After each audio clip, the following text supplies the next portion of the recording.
Donc voilà, tu installes ton quatrième axe, tu le branches ici, donc tu dois faire descendre ton plateau relativement bas pour que la torche puisse passer en dessous de l'axe. Ensuite tu essayes de centrer ton axe. Donc pour moi j'ai tracé une ligne de référence, c'est le centre du mandrin, je l'ai prolongé ici, donc je l'ai bien tracé. Donc ici tu vois mon point rouge, il est sur le centre de mon mandrin, et pour avoir la pointe je fais venir comme ceci. Tu mets une planche en bois, je ne sais pas si on le voit correctement, et mon point rouge est sur le centre de ma poupée mobile. Donc là mon axe, mon quatrième axe, il est bien centré. Ensuite, qu'est-ce qu'on fait?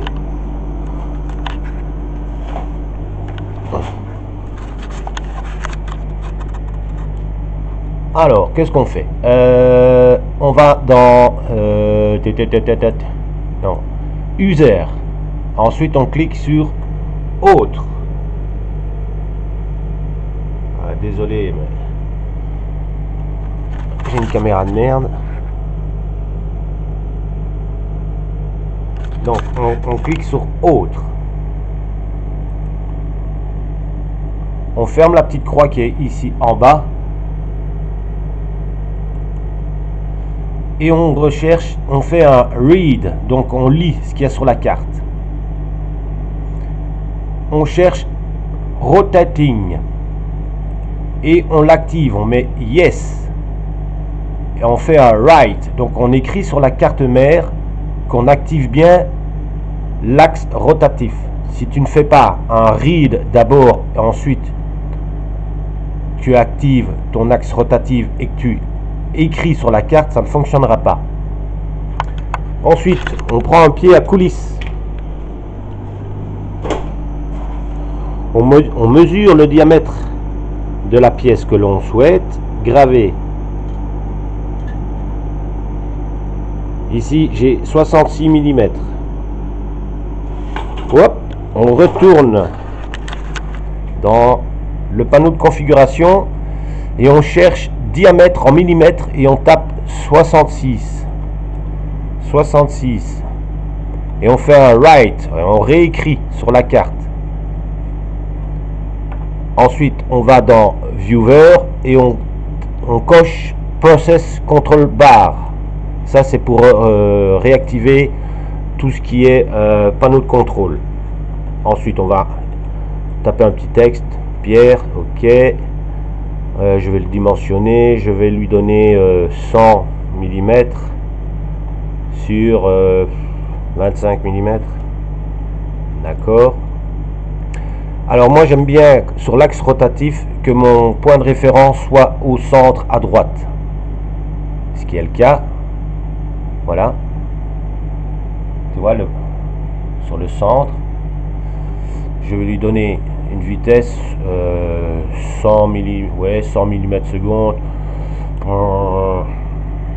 15%, ça doit le faire pour un essai.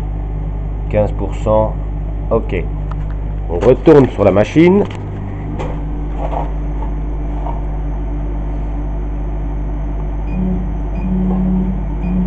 Je fais mon Z.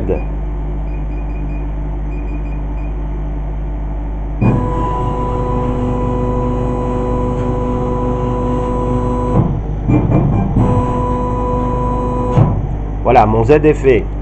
Et là, c'est exactement la même chose. Je vais faire l'origine.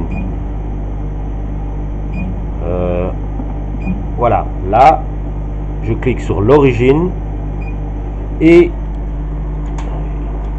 j'active l'axe rotatif.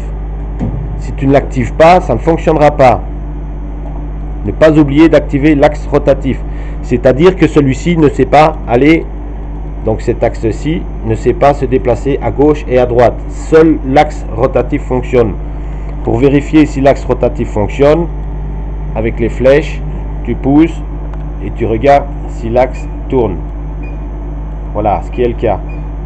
C'est bon. Donc tu vois, je pousse et c'est l'axe qui tourne. Si je désactive le bouton et que je pousse sur la flèche, c'est l'axe qui se déplace. C'est pas bon. Donc je réactive l'axe rotatif. Je vérifie. D'accord. Je fais mon origine. Soit je lance directement via le bouton start ou je download de la machine, dans la machine. Je vais le downloader. Ok. Avec les boutons file, je vais chercher la pièce que j'ai réalisée. Pierre, enter, start.